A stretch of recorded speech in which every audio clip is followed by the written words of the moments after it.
राज्याचे परिवहन आयुक्त श्री विवेक भीमवार यांची एमपीसीच्या अध्यक्षपदावरून जी निवड केलेली आहे ती निवड तात्काळ रद्द होणे कामी आम्ही येत्या 24 तारखेला परिवहन आयुक्त यांच्या दालनासमोर आंदोलन करणार आहे.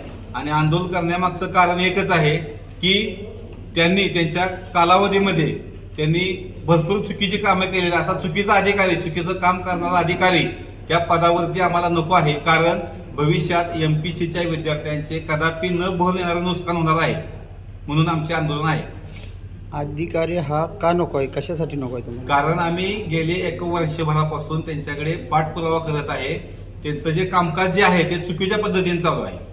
तुमच्या मागण्या मान्य झाल्या नाही तर आंदोलनात तुमची पुढील दिशा काय असेल? पुढील दिशा आम्ही एमपीसीचे विद्यार्थी सोबत घेऊन मुंबई आझाद मैदान येथे तीव्र स्वरूपाचे आंदोलन करू.